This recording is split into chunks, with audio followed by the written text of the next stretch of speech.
Welcome to our channel. Today we how to restore debt-to-income calculations for lenders using NerdWallet step-by-step clearly. Start by opening your preferred web browser on your device.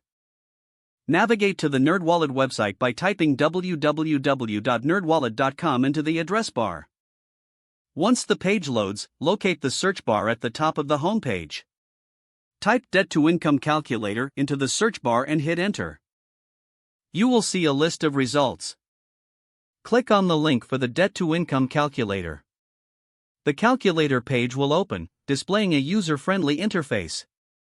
Begin by entering your total monthly debt payments in the designated field. This includes amounts for mortgages, car loans, student loans, and credit card payments.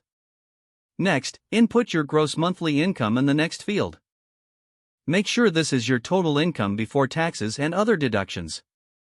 After entering these figures, double-check for accuracy to ensure precise calculations. Once you've confirmed the amounts, click on the Calculate button. The calculator will now display your debt-to-income ratio. This ratio is essential for lenders when assessing your financial health. Review the results, which will indicate the percentage of your income that goes toward debt repayment. If the ratio is higher than 43%, consider strategies to reduce your debt or increase your income. For a personalized assessment, explore additional resources on NerdWallet related to improving your debt-to-income ratio.